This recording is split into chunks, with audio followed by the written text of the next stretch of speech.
Two cops humiliated Camila Reyes in court, thinking they'd walk free.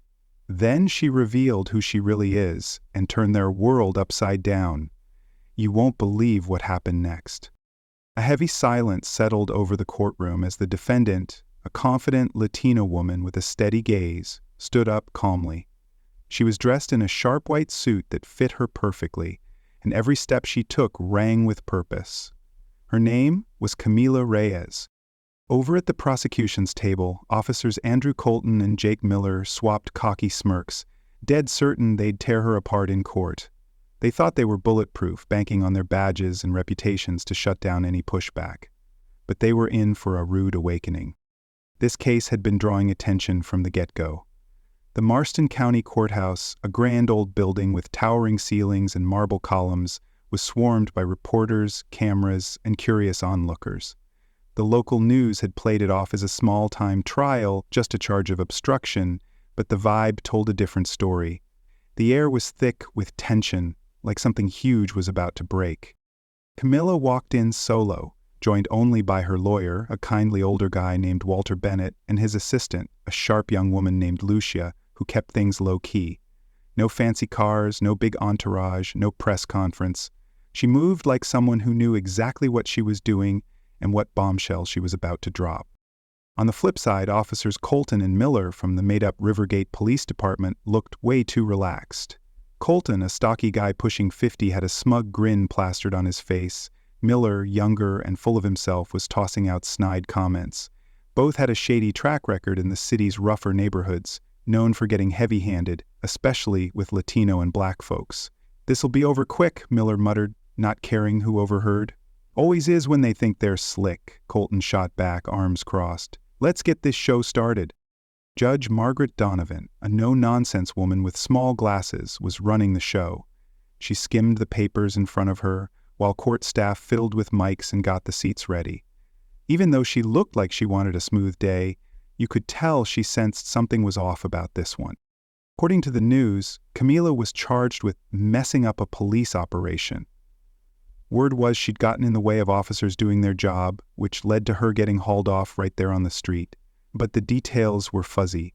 All anyone knew was she'd been nabbed in a neighborhood where cops were running some kind of sting, and things went south fast. What nobody realized was that Camila wasn't just some random person. Behind her cool, collected front, the slight clench in her jaw showed she was taking this dead seriously.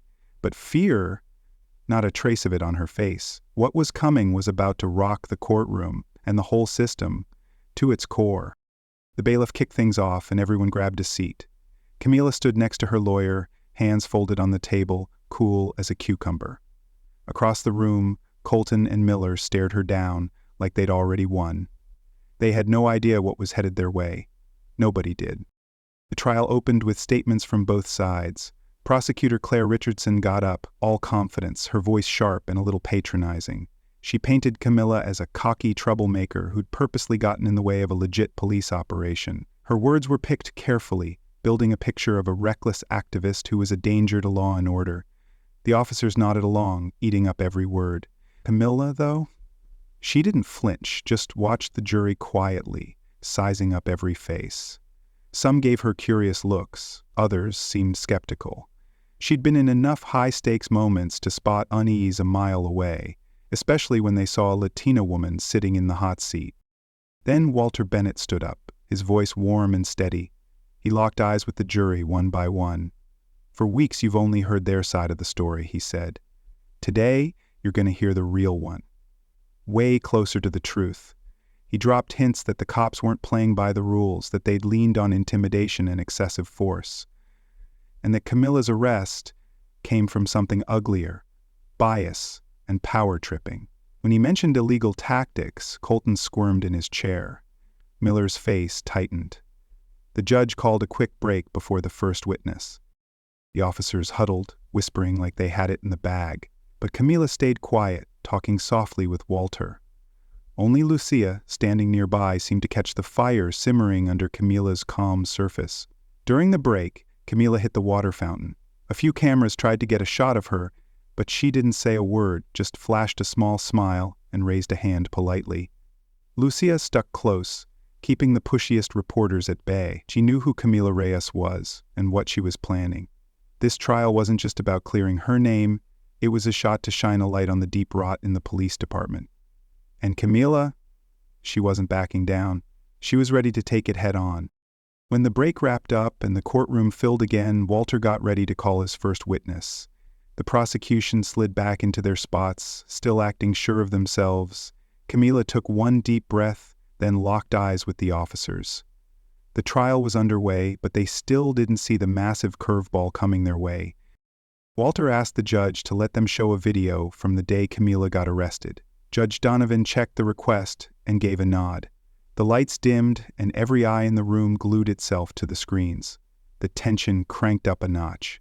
A grainy black and white clip popped up, showing a quiet street in a neighborhood. A few cop cars were parked outside a modest house. Officers were milling around, some holding files, others just standing there watching. The camera swung over, catching a woman walking up the sidewalk. It was Camila, dressed casual, like she was coming back from a community meeting. There was no sound, but her body language said it all. Worried but in control, asking the cops questions. One of them, Miller, started waving his hands, getting aggressive. Colton stepped in, looking like he was trying to intimidate her. Camila put her hands up and took a step back. Then, out of nowhere, Miller yanked out handcuffs and went for her. Colton moved behind her, cutting off any way out. The second she got slammed against the hood of a cruiser and cuffed, you could feel the room react. Nobody said a word, but it hit hard. Some jurors frowned, others swapped uneasy looks. The video didn't lie. No yelling, no fighting back, nothing from Camila. When the clip cut off, Walter stood up. Ladies and gentlemen of the jury, is this what they're calling obstruction? Does what you just saw look like it deserves a rough takedown? A woman asking questions in her own neighborhood? Claire Richardson cleared her throat but stayed quiet. The room was dead silent.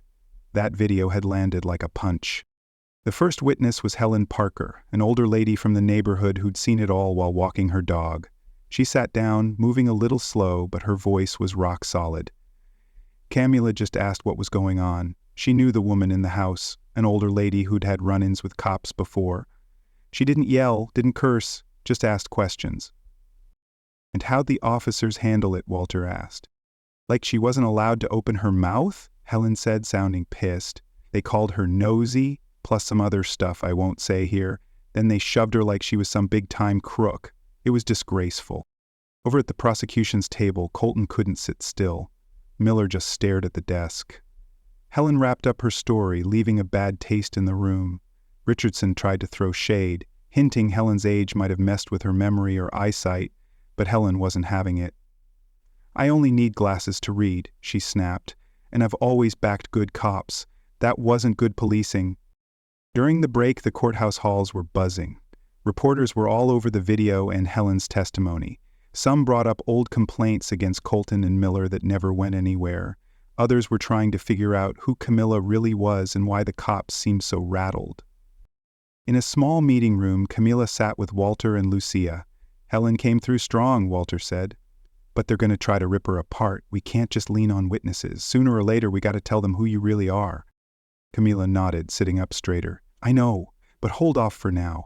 Let them keep thinking I'm nobody. I want to see how far they'll go with their lies under oath. Walter sighed, pinching the bridge of his nose.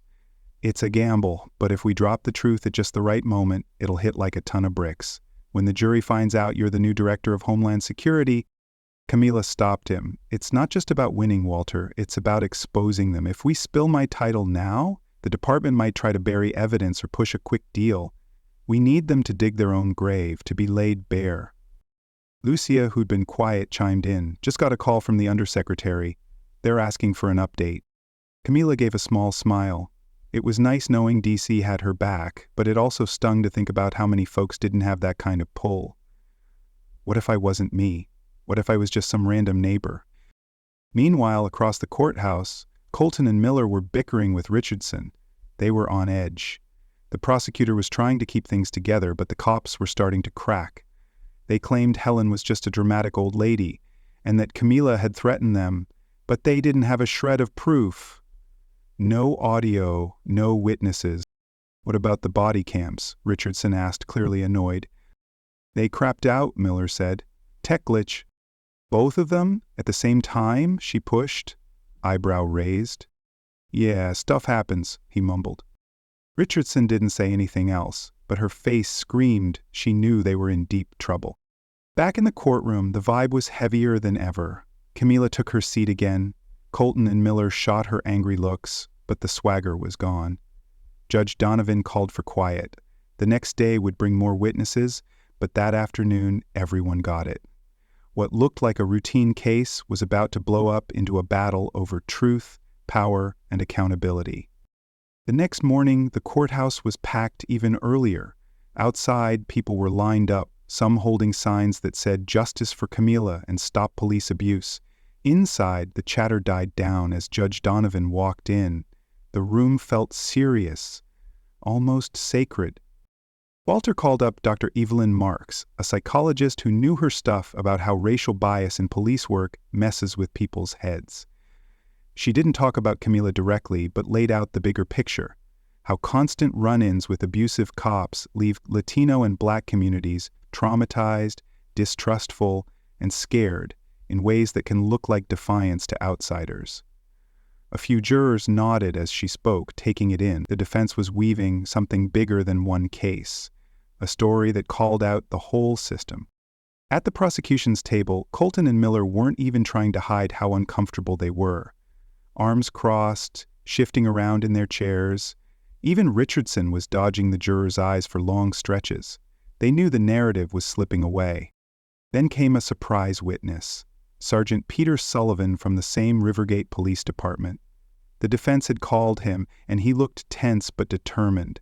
A straight shooter with a rep for being honest, Sullivan took the stand. "Sergeant Sullivan," Walter started, "were you in the neighborhood when Miss Reyes got arrested?" "Yeah," Sullivan said, voice steady. "Got there a few minutes after the backup call." "What did you see?" "Miss Reyes was cuffed in the back of a cruiser. She looked confused. I asked about body cam footage, but both were off." "Is that normal, Sergeant?" "Nope, rules say they're supposed to be on for any civilian contact." "What did Officers Colton and Miller say about it?" "Said it was a tech failure." Walter strolled toward the stand, slow and deliberate. "You ever see both their cameras go down at the same time before?" "No, seemed fishy to me." The room went quiet, but Walter wasn't done. "You ever hear either officer use racist or disrespectful language?" Sullivan paused, glancing at Colton and Miller, who were giving him hard looks. "Yeah," he said at last, "more than once." A ripple of whispers ran through the crowd. The judge banged her gavel, shutting it down. Richardson jumped up, trying to paint Sullivan as someone with a grudge against the officers, but he didn't budge, saying he'd filed internal reports that got ignored. Camila sat there, calm but laser-focused. She knew this was the moment things shifted. The jurors were scribbling notes like crazy. What started as a murky back and forth now had legs. Witnesses, wait. Colton and Miller's story was falling apart. During the break, Walter pulled Camila aside, a little urgent. "This is going better than we thought. The jury's with us, but it's time. You sure about waiting?" "If we drop it tomorrow, right before the final cross-examination, it'll hit like a freight train," Camila said. "They see me as a victim right now. Wait till they find out who I am. It'll be like a wake-up call they can't ignore." Camila took a deep breath and gave a small nod. "All right. Your call." The courtroom was jammed, not just with locals, but with big-time reporters from national outlets. Word was spreading that something major was about to go down. Walter stood up, cool as ever, and said, "I call Camila Reyes to the stand." The room got tight. Camila walked up with the same poise she'd had from day one. She swore to tell the truth and sat down, shoulders square. Walter took his time. "Ms. Reyes, tell the jury a bit about yourself." Camila nodded. "I grew up in a little town in New Mexico, daughter of immigrants. My dad was a social worker, my mom taught elementary school. Early on, I saw how cops treated our community like we didn't belong. I learned asking questions could get you in trouble." The jury was locked in. Some weren't even writing anymore, just watching her. "I went to school for political science and criminal justice. Started out with the FBI, working on civil rights cases, then moved into national security policy. Walter paused, looking right at her. "What's your job now?" Camila held his gaze, then turned to the jury. "I'm the newly appointed Director of the United States Department of Homeland Security." Dead silence. A couple jurors' jaws dropped. A reporter's pen hit the floor. The judge pushed her glasses up, like she wasn't sure she heard right. Colton went ghost white. Miller stared at the table, pale as a sheet. In a heartbeat, everything flipped. Camilla kept going, voice steady as steel. "I wasn't meddling in a police operation. I saw what looked like a shady raid on an elderly woman's house, someone I knew. I asked what was up. Instead of answers, I got cuffed." The judge had to bang her gavel a few times to quiet the crowd's reaction. Walter let the moment sink in, then wrapped up. "Thank you, Ms. Reyes. That's all." Richardson, looking shaken, tried to push back, but it was too late. Her whole opening about a loudmouth troublemaker sounded ridiculous now. Camila wasn't just a concerned citizen. She was the top federal security official in the country, cuffed like she was nobody. Right then, it hit everyone. This wasn't just about Camila. It was about how prejudice could run so deep that even the highest-ranking Latina in the nation could get treated like her voice didn't matter. And for Colton and Miller, things were only getting started. The fallout from that bombshell was instant. Within hours, social media blew up. Justice for Camila, Truth in Rivergate, and Time for Change were trending across the country. Local and national news outlets were all over it, demanding to know how the Director of Homeland Security ended up arrested in such a sketchy situation. Rivergate's mayor put out a generic statement, and the police chief promised a thorough internal review, but nobody was buying it. Camila stayed quiet outside the courtroom. She wasn't here for the spotlight. She wanted justice, not headlines. Colton and Miller, though, were caught in a full-on media storm. They stopped using the main courthouse exit, getting hustled out a side door to dodge protesters with signs and chants. Their faces were plastered on TV, in editorials, everywhere. Their badges weren't saving them anymore. They were out in the open. Back in court, Walter kept the pressure on, rolling out more evidence. Emails where Colton griped about too many Latinos moving into the area. Texts where Miller swapped racist memes with buddies. None tied straight to the arrest, but it all showed a pattern of looking down on minorities. The jurors were getting visibly uneasy. One woman in the second row crossed her arms and scowled every time the broken body cams came up. An older guy was taking notes so fast, you'd think he was writing a book, his forehead creased. Colton and Miller's story was unraveling by the minute. Walter brought Sullivan back to the stand, and he dropped another bomb. A few weeks before Camila's arrest, in a department meeting, Colton had said, "I'm fed up with these Latina women acting like they're lawyers." He didn't know Camila yet, but the words fit a pattern. Richardson scrambled to save the case, arguing Camila's job shouldn't sway the trial and that the officers acted on what they thought was happening. But the jury wasn't buying it. If their gut was so off that a couple questions justified a rough arrest, then the problem was way bigger than one day. At the end of the second to last day, something wild happened. Colton asked to speak. The judge let him, even though it caught everyone off guard. He stood up, eyes on the floor. "I want to say something to Ms. Reyes," he started. The room froze. "I've been a cop for over 25 years. I thought I was doing my job right. But sitting through this trial, watching that video, hearing Ms. Reyes talk, I see I screwed up. I judged her without knowing her. I mocked her. Worse, I treated her like she was nothing." He stopped, his eyes shiny. Maybe regret, maybe fear. "I'm sorry." Miller didn't move at first, but after a beat, he stood too. "I want to say sorry too. I didn't see her for who she was. I just saw someone questioning us, and I jumped to the worst conclusion. I messed up." Camila looked at them stone-faced. No smile, no tears, just a nod that carried weight. "Thank you," she said quietly. "But saying sorry doesn't undo the damage. I hope this is the start of real change." The next day, Judge Donovan called for order as the jury came back with their decision. The foreperson, a woman with a calm but firm look, handed over the verdict. Guilty. Both officers were nailed for unlawful arrest, abuse of power, and fudging reports. Plus, they were looking at a federal probe for civil rights violations. The judge stared them down, voice like iron. "You're suspended from duty. We'll set a sentencing date. Until then, you're on electronic monitoring. Your time as officers is done." Her gavel slammed hard. Camilla closed her eyes for a second, then let out a breath. It was over. Reporters mobbed her outside the courthouse, cameras in her face. But she didn't stop to chat. She just looked out at the crowd, neighbors, activists, kids, and gave them a smile. A few days later, in a low-key gathering, Camila met with Rivergate's community leaders, pastors, teachers, students, even a couple honest cops. It wasn't a party, it was a promise. She swore to use federal resources to push real reforms. Body cams checked by outside groups, clear ways for people to file complaints, and mandatory training on racial bias for every police academy. She also said any money she got from the arrest would go to scholarships for Latino kids studying criminal justice or public service. "This isn't just about me," she said. "It's about everyone who's been told, 'Shut up, you don't get a say.'" A week later, she went back to the neighborhood where it all kicked off. Mrs. Ramona Garcia, the elderly woman whose house got raided, greeted her with tears in her eyes. "Thank you, mija, for not being scared." Kids were running around the street, laughing. No cop cars with flashing lights, no intimidating officers.